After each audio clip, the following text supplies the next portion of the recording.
my family were always involved in Amgram. So growing up, I was always around theatre and always like getting backstage at pantomimes or involved in backstage work. Like as a young guy, I wasn't really playing football or playing sport. I was going to the theatre. So that became my life. I was never on stage though, because this was back in the 80s, in amateur theatre especially. You just didn't get the cable people performing. So it wasn't until university when I studied theatre that I then started to think about working in that field. But even then I'm not calling, I'm a disabled guy with speech impairment. I'm not exactly the first choice for acting. So I wasn't going to get offered a job at Edinburgh Theatre Workshop back in 2001 that I first thought, yeah, I can really do this as a career.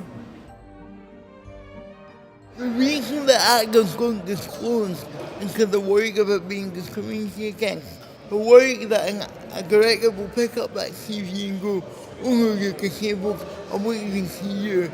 This part is not for a disabled actor, so I won't see you.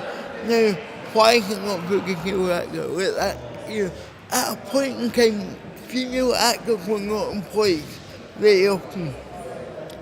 Now, it's much harder to hide being a woman on a CV, but not impossible. Now, if you apply the same idea to disabled actors, it feels ridiculous. And yet that is what's happening now. We're pretending not to be disabled, but we can get in the door. We need to stop making actors that are generic, because they're really boring as well. Like I don't want your generic actor who looks the same as every other actor. There's no point in that. I want real people. And actually I think it makes the end product a lot better. So the show's called My Left Right Foot the Musical, and it's basically a show about an amateur theatre company who every year they enter a one-act play festival, and this year they want to win. So they figured out that they could get more points as they become more inclusive. So they decided to do My Left Foot because it's the best known story about disability from film or stage. However, they haven't got any disabled members of the company, but that never stopped any get so why should you stop them? So they go about trying to have a non-disabled guy pretend to be disabled on stage, and that obviously goes quite wrong. And then they discover that a backstage guy, Chris, has got a little bit of a disability, so they get him involved. So basically the show is about how they make a lot of mistakes and trying to do the right thing, but eventually they maybe work out something that's a bit closer to the right thing to do. Even at the end they don't quite get it right, but they get it a bit more right than they did before. So I was 9 when My Left Foot came out as a film, and it got quite a big impact on me as a young boy. But my one role model, the one person that I saw in culture who had the same disability that I got, was a non-disabled actor, a guy like Lewis, playing a disabled guy. That's a little bit messed up. So that was always at the back of my mind of coming to reference. But also it's still happening today. We're still getting films made where non-disabled actors play disabled characters. So obviously we haven't really moved forward in that in the last 30 years. So I guess for me it's about asking, well, why haven't we moved forward? And how can we move forward?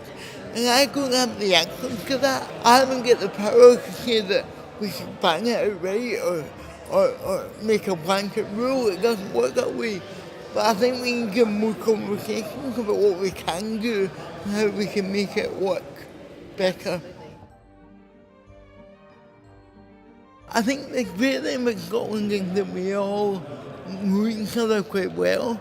So, if what's going, if a part going, you can just hear about it quite quickly. That's also the worst thing about working in Scotland, because it's quite a small place to work, and If someone doesn't like you, then you get problems. But I think if you are working up here, you have to engage with that fact that we all know each other and we're all working together. I think that's the great thing about Scotland. Obviously there's competition in the way that there always is, but actually we all work together to try to make theatre the best it can possibly be.